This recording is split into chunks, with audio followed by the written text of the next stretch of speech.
Study group episode 1 की शुरुआत school में स्टूडेंट्स के सोने से होती है, जबकि का टीचर बड़बड़ाता रहता है। केवल एक स्टूडेंट यू गामिन ध्यान देता है और नोट्स लेता है। कोई सोचेगा कि वह क्लासरूम में सबसे अच्छा स्टूडेंट है, लेकिन आयरनी यह है कि वह नहीं है। अपने पूरे जीवन में गामिन ने एक अच्छा स्टूडेंट बनने की एस्पिरेशन की है। उसने खुद को अपनी पढ़ाई के लिए समर्पित कर दिया है, ऑनलाइन क्लासेस में भाग लिया है, स्वतंत्र रूप से स्टडी किया है और यहाँ तक कि एक निजी ट्यूटर भी रखा है। दुख की बात है कि उसके ग्रेड हमेशा कम होते हैं। एक दिन उसने कुछ स्टूडेंट्स को यूसुम टेक्निकल हाई स्कूल के बारे में बात करते हुए सुना। अगर आप अपनी कॉलेज की परीक्षा पास करना चाहते हैं तो यह सबसे अच्छा स्कूल है।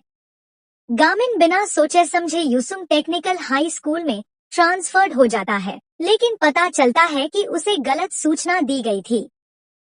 यूसुम टेक्निकल हाई स्कूल एक जीवित नरक की तरह है, जहां हर कोने में बदमाश है, अनुशासन में बहुत कमी है और यहाँ तक कि शिक्षकों ने भी स्टूडेंट्स को छोड़ दिया है। स्टूडेंट मुश्किल से सही यूनिफॉर्म पहने हुए, स्मोकिंग करते हुए और एक खतरनाक व्यक्ति बनकर घूमते हैं।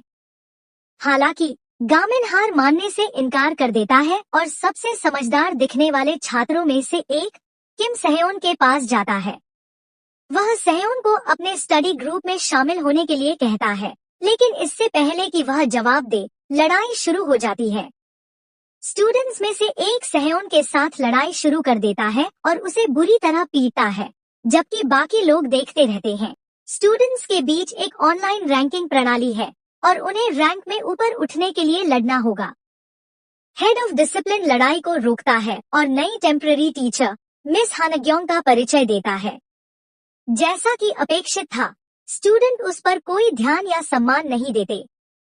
जब वह उपस्थिति दर्ज कर रही होती है तो एक और लड़ाई शुरू हो जाती है। क्लासरूम का सबसे सख्त बदमाश इसे शुरू करता है और स्टूडेंट्स के व्यवहार से हानग्योंग को झटका लगता है। बाद में ब्रेक के दौरान गामिन और हानग्योंग मिलते हैं। पता चलता है कि हानग्योंग पहले गामिन का ट्यूटर हुआ करती थी। दुर्भाग्य से कुछ हुआ और उसने उसे पढ़ाना बंद कर दिया।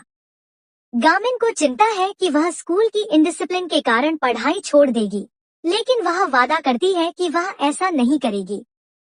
फिर वह अपनी पढ़ाई में बेहतर करने की अपनी योजना साझा करता है। सप्ताह के अधिकांश समय में गामिन एक खोए हुए पिल्ले की तरह सहेओन का पीछा करता है। अंत में सहेओन टूट जाता है और कुछ मैथमेटिकल इक्वेशंस के साथ गामिन की मदद करने के लिए सहमत हो जाता है। जब वे बात करते हैं तो सहेओन गामिन की एकेडमिक एबिलिटीज के बारे में चिंतित होता है। फिर भी गामिन आशावादी रहता है कि वह अच्छा कर सकता है। गामिन की मासूमियत से सहेओन हैरान रह जाता है और उसे नहीं पता कि स्कूल का इंचार्ज कौन है। वह बताता है कि स्कूल में पढ़ने वाले माफिया गैंग के नेता का बेटा उनका स्कूल चलाता है। उसका नाम पी हानुई है और उसने रैंकिंग सिस्टम शुरू किया। वह स्कूल का सबसे अच्छा स्टूडेंट भी है और सहेओन पी हानुई के रास्ते में आने के डर से गामिन के स्टडी ग्रुप में शामिल होने से इनकार कर देता है। इस बीच हानग्योंग स्टूडेंट्स के स्मोकिंग कल्चर के बारे में प्रिंसिपल से बात करने की कोशिश करती है, लेकिन वह उसकी बात नहीं मानता। अगले दिन क्लास के बदमाश ने सहेओन को बुरी तरह पीटा, क्योंकि सहेओन गलती से उससे टकरा गया था। हानग्योंग पिटाई को देखती है और मदद करने की कोशिश करती है। सौभाग्य से गामिन उसे रोकता है और उसकी ओर से जाने की पेशकश करता है। वह एक मुखौटा पहनता है और बदमाशों का ध्यान भटकाने और सहेओन को दूर ले जाने के लिए आग बुझाने वाले यंत्र का उपयोग करता है। दुर्भाग्य से सहेओन खुश नहीं है, क्योंकि गामिन ने केवल चीजों को बदतर बना दिया है। अब बदमाश और अधिक प्रतिशोध के साथ उसके पीछे पड़ेंगे। सहेओन के शब्दों के अनुसार बदमाश तुरंत उसके पीछे आता है। इस बार वह नकाब पहने हुए आदमी की पहचान जानना चाहता है। एक बार फिर गामिन हस्तक्षेप करता है और बदमाश को बेहोश कर देता है। बदमाश के बेहोश होने के बाद सहेओन फिर से गामिन से भिड़ जाता है। वह गामिन के स्टडी ग्रुप में शामिल होने से इनकार करता है और पूछता है कि अगर गामिन आश्वस्त है तो उसने नकाब क्यों पहना है। दुख की बात है कि सहेयोन का घर परिवार खुश नहीं है। उसके पिता शराबी हैं और चाहते हैं कि वह अपनी पढ़ाई छोड़कर वेल्डिंग की ट्रेनिंग ले। वह गाली गलौज करता है और उसे इस बात की परवाह नहीं है कि सहेयोन पढ़ना चाहता है और अच्छे कॉलेज में दाखिला लेना चाहता है। पिता ने सहेयोन को अपनी सारी नोटबुक फेंकने के लिए भी मजबूर किया। इसके विपरीत गामिन की मां उसका साथ देती है, लेकिन वह अपने एजुकेशनल आउटकम से निराश महसूस करता है। वह हर बार अपनी तरफ से पूरी कोशिश करता है, लेकिन कुछ भी नहीं बदलता। कोई भी उसे अपने स्टडी ग्रुप में नहीं चाहता। यही कारण है कि यह स्टडी ग्रुप गामिन के लिए बहुत मायने रखता है। वह मानसिक रूप से कड़ी मेहनत कर रहा है क्योंकि वह चाहता है कि उसका शरीर उसके दिमाग की तरह मजबूत हो। अगले दिन स्कूल में हानग्योंग को आश्चर्य होता है जब वह अनुशासन प्रमुख को धुआं उगलने वाले ड्रमों से छुटकारा पाने की कोशिश करते हुए देखती है। वह निराश हो जाती है जब उसे पता चलता है कि एक निरीक्षक का दौरा है और प्रिंसिपल अपनी इज्जत बचाने की कोशिश कर रहा है। अनुशासन प्रमुख उसे ड्रम छिपाने के लिए कहता है और एक नया छात्र जियोन येओप उसकी मदद करता है। वह पूछता है कि वे निरीक्षक को यह क्यों नहीं दिखा सकते कि स्कूल कितना खराब है, लेकिन दुख की बात है कि हानग्योंग को लगता है कि वह अभी ऐसा करने की स्थिति में नहीं है। कक्षा में वापस आकर गामिन को तब बहुत अच्छा लगता है जब सहेयोन उसे अपनी विस्तृत नोटबुक में से एक उपहार में देता है। साथ ही हियोनवू को पता चलता है कि गामिन नकाबपोश व्यक्ति है और वह लड़ाई शुरू कर देता है। लड़ाई जल्दी ही तेज हो जाती है क्योंकि हियोनवू सभी अन्य छात्रों को बाहर निकाल देता है और नोटबुक को जला देता है, जिससे लगभग आग लग जाती है। नोटबुक को जलता देख गामिन को गुस्सा आ जाता है और वह हियोनवू को बुरी तरह पीटता है। वह हियोनवू को सहेयोन से माफी मांगने के लिए कहता है, लेकिन बेचारा लड़का बुरी तरह पिटाई से बेहोश हो जाता है। गामिन को किताब को लेकर इतना परेशान देखकर सहेयोन हैरान रह जाता है। वह भावुक हो जाता है और गामिन के स्टडी ग्रुप में शामिल होने के लिए सहमत हो जाता है। अगर आपको वीडियो अच्छा लगा तो वीडियो को लाइक करना और चैनल को सब्सक्राइब करना ना भूले। मिलते हैं नेक्स्ट वीडियो में। स्टडी ग्रुप के एपिसोड 2 में हानग्योंग क्लासरूम में भागती हुई आती है, यह देखने के लिए कि आखिर यह झगड़ा किस बात पर है। क्लासरूम में प्रवेश करने पर उसे एक जलता हुआ बैग, हियोनवू बेहोश और गामिन उसके ऊपर खड़ा मिलता है।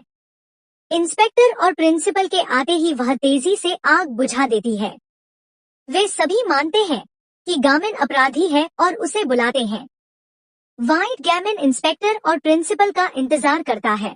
सहेयोन चुपके से कमरे में घुस जाता है और उसे धन्यवाद देता है। बाद में हियोनवू के लिए चीजें तब बदल जाती हैं जब पी हानुई उसे छत पर ले आता है। वापस ऑफिस में प्रिंसिपल गामिन को बाहर निकालने की कोशिश करता है, लेकिन हानग्योंग उसका बचाव करती है।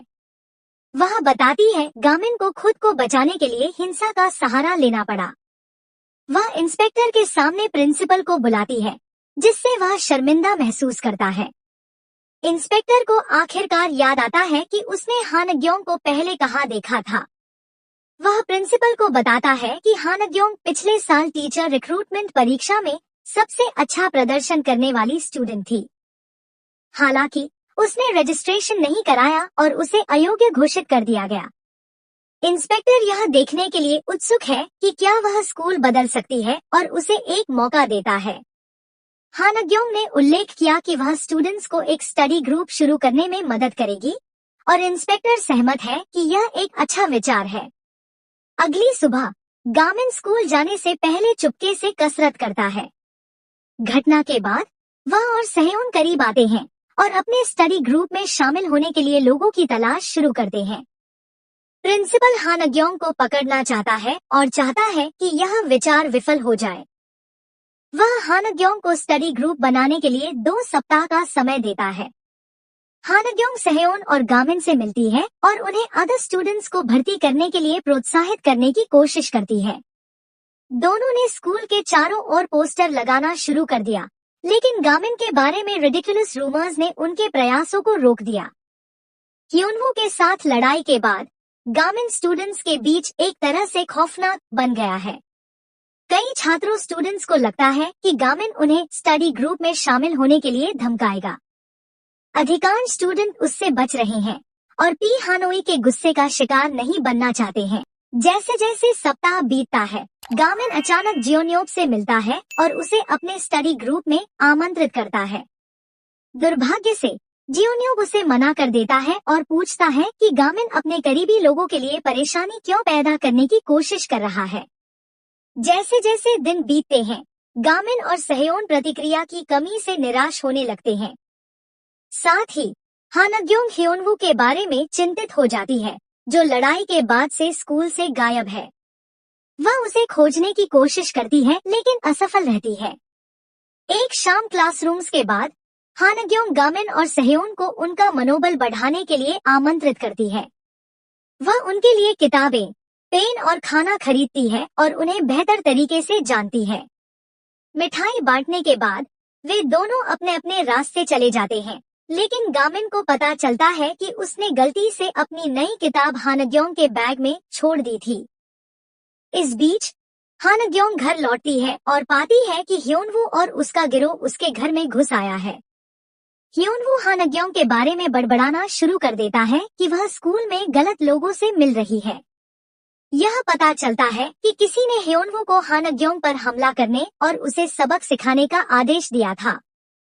जब वह ह्योनवू से बात करने की कोशिश करती है, तो उसे गामिन का फोन आता है। दुर्भाग्य से ह्योनवू उसके हाथ से फोन पर वार करता है और हानग्योंग उसे उठा नहीं पाती। जब ह्योनवू उस पर हमला करने ही वाला होता है, तो जियोन्योब आ जाता है और हानग्योंग को बचाने की कोशिश करता है। दोनों पार्किंग में छिप जाते हैं, लेकिन दुर्भाग्य से ह्योनवू और उसका गिरोह उन्हें ढूंढ लेता है। एक बार फिर हानग्योंग ह्योनवू से तर्क करने की कोशिश करती है और अंत में मारी जाती है। जियोन्योन समूह से लड़ने की पूरी कोशिश करता है, लेकिन वह पराजित हो जाता है। सौभाग्य से गामिन अचानक प्रकट होता है और एक पेशेवर लड़ाकू की तरह समूह से भिड़ जाता है। यह देखकर कि गामिन बहुत शक्तिशाली है, गिरोह भागने लगता है। हालांकि ह्योनवू गामिन को चाकू मारने की कोशिश करता है और ग्योन्योब उसे रोक देता है। ह्योनवू उसे चिढ़ाने लगता है कि उसकी माँ कैसे मरी और ग्योन्योब अपना आपा खो देता है। वह ह्योनवू पर नए सिरे से बदला लेने के लिए हमला करता है और उससे पूछता है कि वह अपनी माँ की मौत के बारे में क्या जानता है। गामिन ग्योन्योब को रोकता है और जब वह बताता है कि ग्योन्योब की माँ की मौत में भी हान उई का कुछ हाथ था, तो वह चौंक जाता है।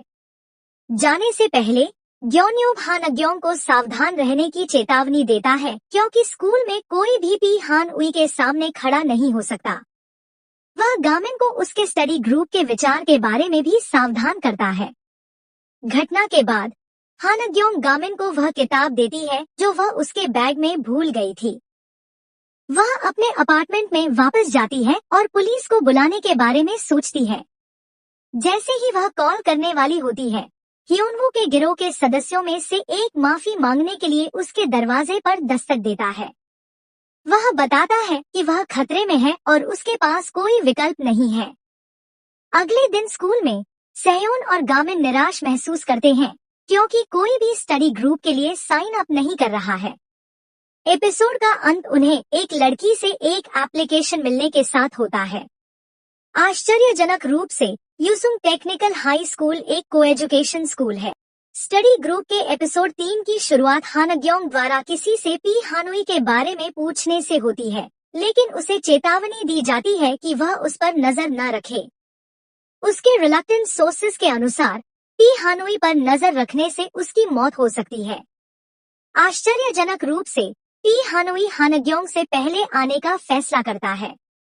इस बीच गामिन और सहयोन यह पता लगाने के लिए अपनी खोज शुरू करते हैं कि जीवू कौन है और वह स्टडी ग्रुप में क्यों शामिल होना चाहती है। यह पता चलता है कि जीवू ह्योनवू की जुड़वा बहन है स्टडी ग्रुप, लेकिन उसने के लिए एप्लीकेशन नहीं किया था। उसकी सबसे अच्छी दोस्त हिवोन ने जीवू को गुंडों से बचाने के लिए ऐसा किया। दुर्भाग्य से ग्यूजिन नाम के एक व्यक्ति ने ह्योनवू द्वारा एक स्टोर लूटने का वीडियो बना लिया और इसका इस्तेमाल जीवू को धमकाने के लिए कर रहा है। ग्यूजिन ने ह्योनवू से झूठ भी बोला, उसे लूटा और उसे लोन दिलवाया, उस समय ह्योनवो को लगा कि उसे लूट लिया गया है और वह पैसे मांगने के लिए ग्यूजिन के पास गया, यह नहीं जानते हुए कि ग्यूजिन ही लुटेरा था। जीवू को देखने और खुद यह देखने के बाद कि ग्यूजिन और उसकी गर्लफ्रेंड उसे कैसे धमका रहे हैं, गामिन को हस्तक्षेप करने के लिए मजबूर होना पड़ता है। बेशक हीवोन भी उससे मदद के लिए विनती करती है और उसे आश्वासन देती है कि अगर उसके गुंडों से निपटा जाता है तो जीवू स्टडी ग्रुप में शामिल हो जाएगी। जीवू की मदद करने के लिए गामिन डिसिप्लिनरी कमेटी में एक उच्च जोखिम वाले मिशन पर निकल पड़ता है। सहयोन के अनुसार डिसिप्लिनरी कमेटी एक स्कूल अप्रूव्ड माफिया समूह की तरह है। कोई भी उनका विरोध करने की हिम्मत नहीं करता है और सहयोन को चिंता है कि गामिन मौत के मिशन पर है। फिर भी वह मदद करने के लिए सहमत हो जाता है। गामिन डिसिप्लिनरी कमेटी के कार्यालय में घुस जाता है और ब्लैकमेल वीडियो की तलाश कर रहे 2 अन्य लड़कों को पाता है। ग्यूजिन 2 जिज्ञासु लड़कों को ढूंढता है और वीडियो को ऑनलाइन अपलोड करने का फैसला करने से पहले उनकी पिटाई करता है। यह सुनकर गामिन को कार्रवाई करने के लिए मजबूर होना पड़ता है। वह अपने छिपने की जगह से बाहर आता है और यूएसपी तक पहुंचने के लिए लड़ता है। वह ग्यूजिन को यह सोचने के लिए प्रेरित करता है कि वह अधिक शक्तिशाली है और यूएसपी पाने के लिए कुछ घून से खाता है। यूएसपी हासिल करने के बाद वह ग्यूजिन को हरा देता है और चला जाता है। दुर्भाग्य से डिसिप्लिनरी कमेटी के अन्य सदस्य गामिन के जाने से पहले ही आ जाते हैं। एक और भीषण लड़ाई शुरू होती है और सहयोन और हीवोन को चिंता होती है कि गामिन पर काबू पा लिया गया है। जैसे जैसे गामिन डिसिप्लिनरी कमेटी के सदस्यों से निपटता है, हीवोन और सहयोन मदद करने का कोई तरीका निकालने की कोशिश करते हैं। जीवू उनकी बातें सुन लेती है और नाराज हो जाती है कि किसी ने उसे नहीं बताया कि क्या हो रहा है। वह अपने भाई की खातिर चुप रही है, लेकिन अब वह कमजोर होने का नाटक करना छोड़ चुकी है। दूसरी तरफ हानाग्योंग पी हानुई से मिलती है और उसे ह्योनवू को जाने देने के लिए मनाने की कोशिश करता है। जैसा कि अपेक्षित था, पी हानुई किसी भी दोष को स्वीकार करने से इनकार कर देता है और हानाग्योंग को चेतावनी देती है कि वह सब कुछ जाने दे। हालांकि हानाग्योंग पीछे हटने से इनकार कर देती है, जिसे पी हानुई दिलचस्प पाता है। डिसिप्लिनरी कमेटी में वापस आकर ग्यूजिन को पता चलता है कि वीडियो पहले से ही उसकी हार्ड ड्राइव पर अपलोड हो चुका है और वह उसे अपलोड करने के लिए आगे बढ़ता है। उसे रोकने के लिए गामिन हार्ड ड्राइव चुरा लेता है और भागने लगता है। सहयोन और हीवोन उसके पीछे पीछे चलते हैं, यह जानने के लिए कि वह क्या कर रहा है। बेशक ग्यूजिन और उसके लड़के भी उनका पीछा करते हैं। गामिन तारों पर ठोकर खाता है और हार्ड ड्राइव सीधे सहयोन के पैरों के नीचे गिर जाती है। सहयोन हार्ड ड्राइव लेता है और छत पर भाग जाता है। वह छत से फेंककर हार्ड ड्राइव को नष्ट करने में कामयाब हो जाता है। दुर्भाग्य से ग्यूजिन उसे पकड़ लेता है, लेकिन जीवू बीच में आ जाती है और ग्यूजिन को जीवन भर की सबसे बड़ी पिटाई देती है। इस बीच गामिन गलती से यूएसबी गिरा देता है और हीवोन उसे पाने की कोशिश करती है। हालांकि बदमाशों में से एक मीही पहले उसे पा लेती है। इस बार हीवोन ने धमकाए जाने से इनकार कर दिया और यूएसबी को वापस पाने के लिए मीही पर हमला कर दिया। दुर्भाग्य से उनकी सफलता अल्पकालिक है, क्योंकि ह्योनवू पी हानोई से यह सुनने के बाद आता है कि ग्यूजिन ने उसके साथ कैसा व्यवहार किया। पी हानोई ने ह्योनवू को एक चाकू दिया और उसे ग्यूजिन को मारने के लिए प्रोत्साहित किया। ह्योनवू ग्यूजिन को मारने के लिए स्कूल पहुंचता है, लेकिन हानाग्योंग बीच में आ जाता है और उसे चाकू मार दिया जाता है। बेहोश होने से पहले हानाग्योंग ह्योनवू की मदद करने का वादा करती है। घटना को देखकर सभी स्टूडेंट स्तब्ध रह जाते हैं। गामिन हानाग्योंग के पास जाता है और उसे अस्पताल ले जाता है। सर्जरी के बाद हानाग्योंग जीवू और हीवोन का स्टडी ग्रुप में स्वागत करती है। जीवू अपने भाई के बारे में दुखी महसूस करती है, क्योंकि वे हमेशा एक दूसरे पर निर्भर रहे हैं, लेकिन समझती है कि उसने कुछ गलत किया है। अगले दिन गामिन और स्टडी ग्रुप के सदस्य अपनी पहली बैठक शुरू करते हैं। गामिन उत्साहित है। इस बीच पुलिस पूछताछ के लिए पी हानोई को लाती है। हालांकि वे उसे बहुत लंबे समय तक नहीं रखते हैं, एपिसोड का अंत एक अन्य स्टूडेंट तायो के साथ होता है, जो गामिन के लेजेंडरी झगड़ों के बारे में सुनने के बाद उस पर वॉर की घोषणा करता है। शुरू में गामिन को तब तक कोई दिलचस्पी नहीं होती जब तक कि तायो के लड़के लीजून को नहीं लाते। लीजून स्टडी ग्रुप में शामिल होने की उम्मीद कर रहा है, लेकिन तायो उसका एप्लीकेशन फॉर्म फाड़ देता है। क्रोधित होकर गामिन तीसरी मंजिल की कक्षा की खिड़की से कूद जाता है और सुरक्षित रूप से तायो पर एक ब्लैकआउट मुक्का मारता है। स्टडी ग्रुप का एपिसोड 4 लीजून की बैकग्राउंड स्टोरी से शुरू होता है। वह यूसुंग टेक्निकल हाई स्कूल में इसलिए शामिल हुआ क्योंकि वह लड़ाई में अच्छा बनना चाहता था। वह हमेशा अपने एक ओल्ड फ्रेंड का एहसान चुकाना चाहता था जिसने बचपन में उसकी रक्षा की थी।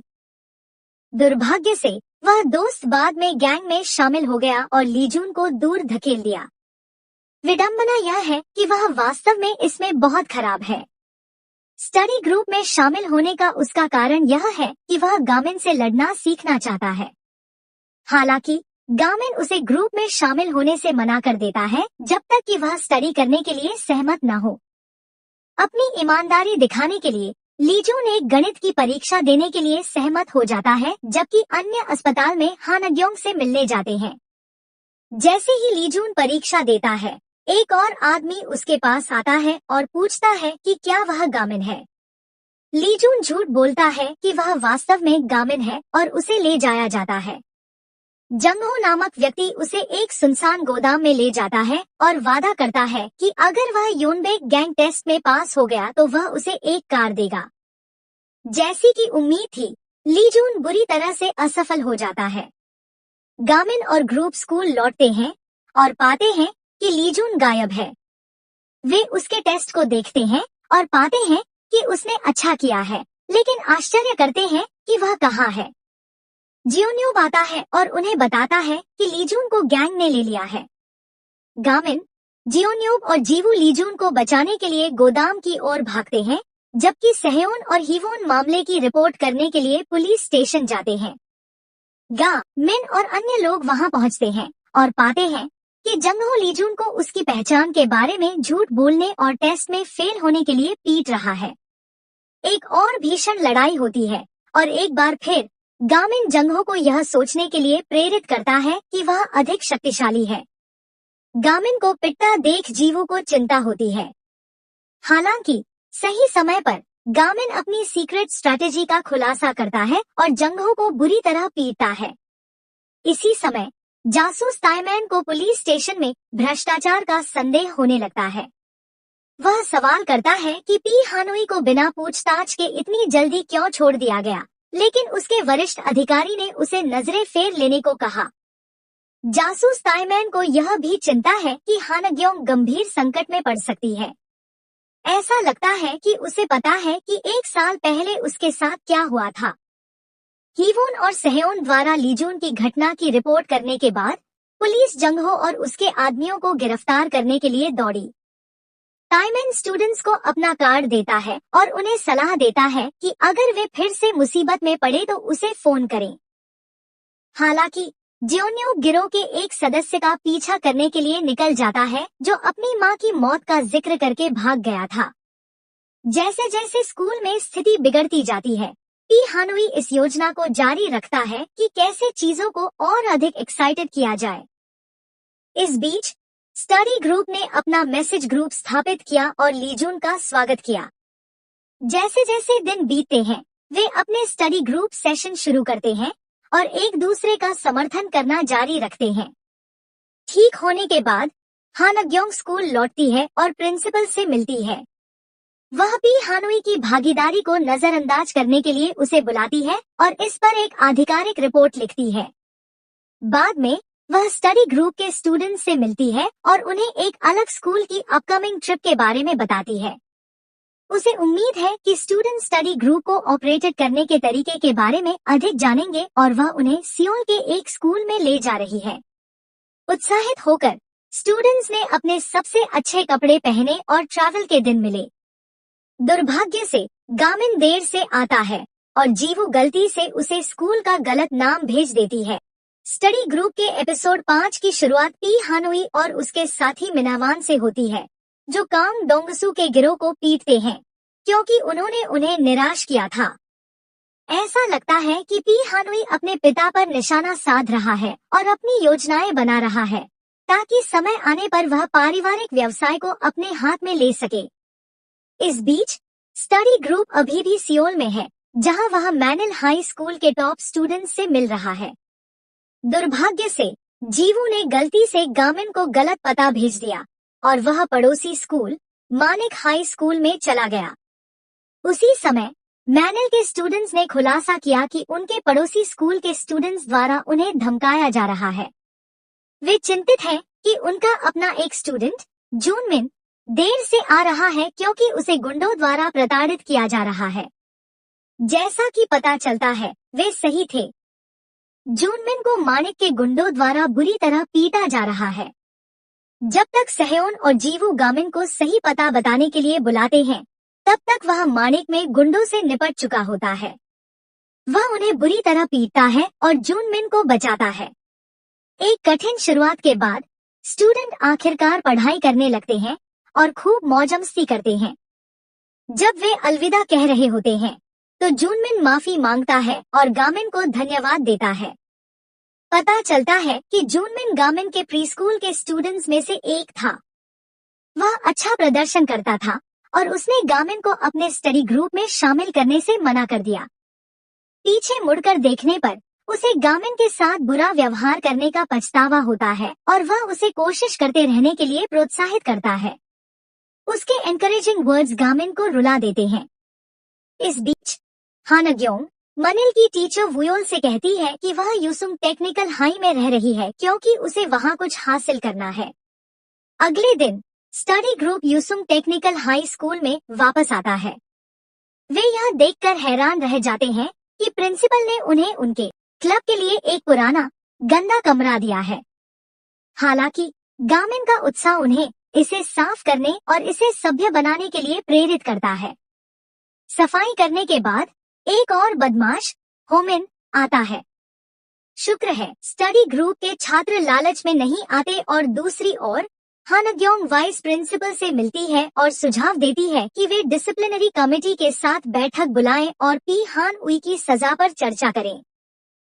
बेशक वाइस प्रिंसिपल इस विचार के पक्ष में नहीं है। वह हानग्योंग को चुनौती देता है कि अगर वह चाहती है कि वह पी हानुई को सजा देने के लिए अपनी जान जोखिम में डाले तो वह स्टडी ग्रुप के स्टूडेंट्स के अंकों में 10 अंक बढ़ा दे। हानग्योंग इस सौदे के लिए सहमत हो जाती है और ली जून बातचीत सुन लेता है। वाइस प्रिंसिपल से मिलने के बाद हानग्योंग स्टडी ग्रुप से मिलती है और उन्हें उनकी प्लेसमेंट रैंकिंग दिखाती है। यह कोई आश्चर्य की बात नहीं है कि गामिन स्कूल में दूसरे स्थान पर है, लेकिन वह सुधार करने के लिए दृढ़ है। बाद में घर के रास्ते में ली जून दूसरों को हानग्योंग की वाइस प्रिंसिपल के साथ बातचीत के बारे में बताता है। वे सभी दबाव महसूस करने लगते हैं, लेकिन सहेयोन को एक संदेश मिलता है और उसका पूरा व्यवहार बदल जाता है।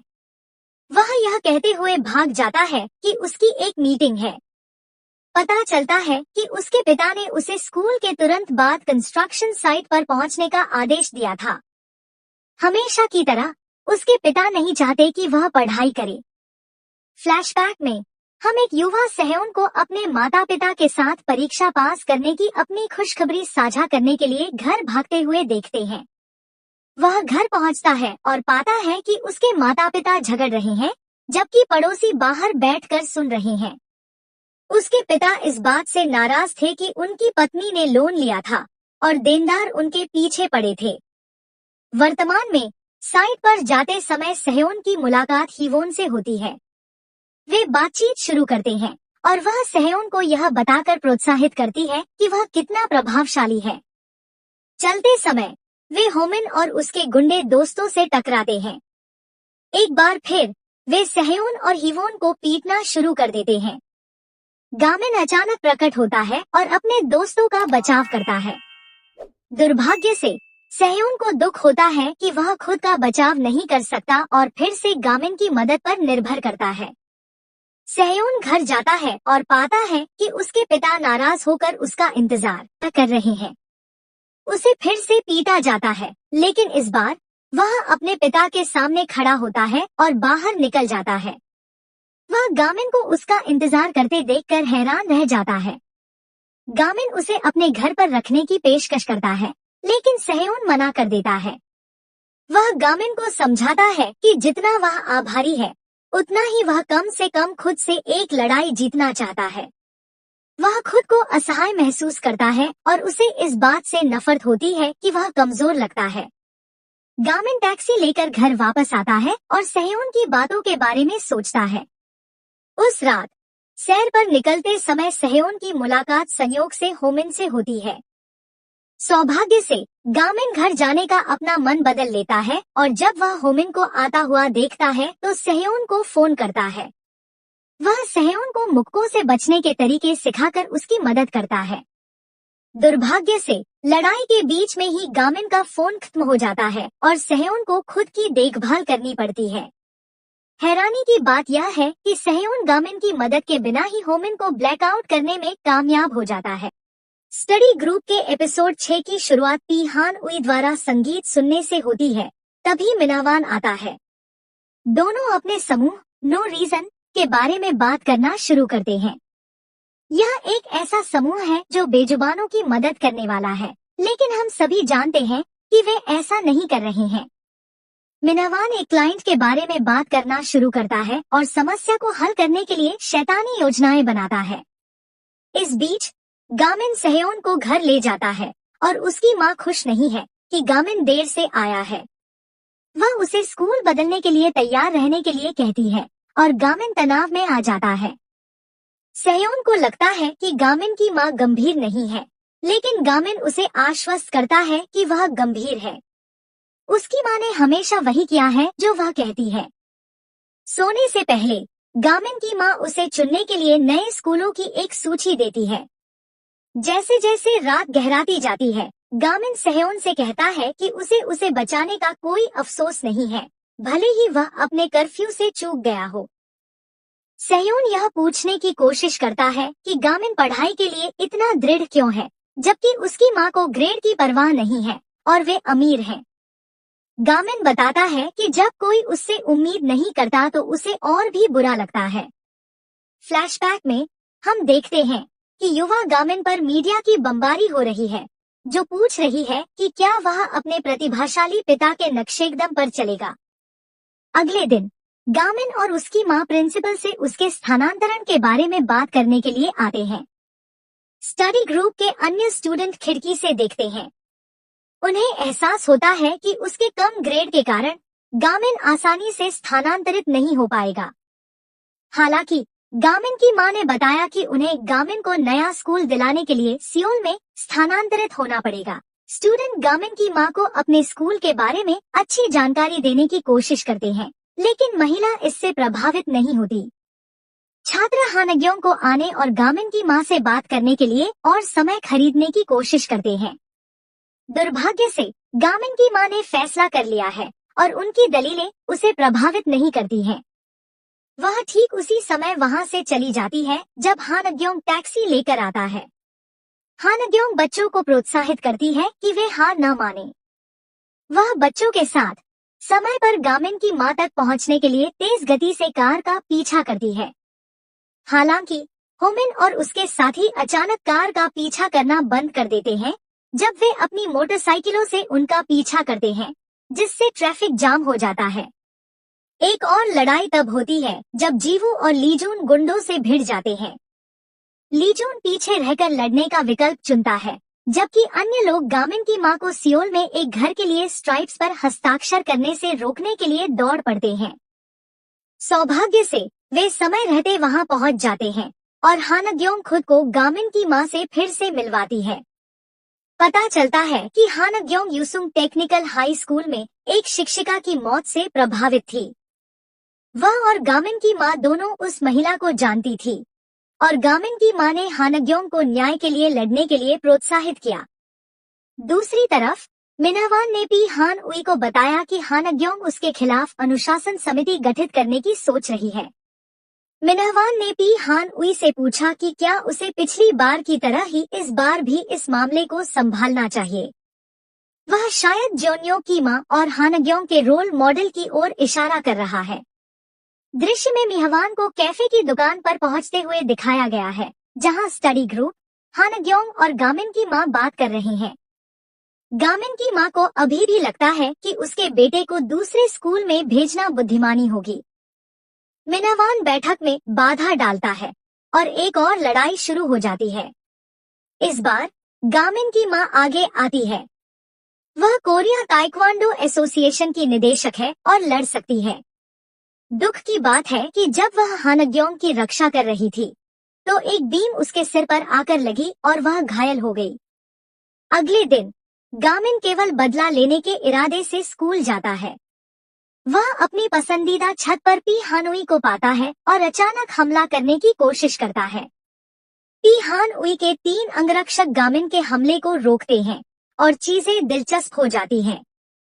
पहले भाग में मिन को मार पड़ती है क्योंकि वह अपनी भावनाओं को खुद पर हावी होने देता है। हालांकि शांत होने के बाद वह 3 अंगरक्षकों को हरा देता है और स्कूल असेंबली में पहुंच जाता है। वह पी हानुई को पाता है और उसके चेहरे पर मुक्का मारता है, जबकि हर कोई डर और मोह में देखता है। एपिसोड का अंत गामिन द्वारा पी हानुई की ओर देखने के साथ होता है।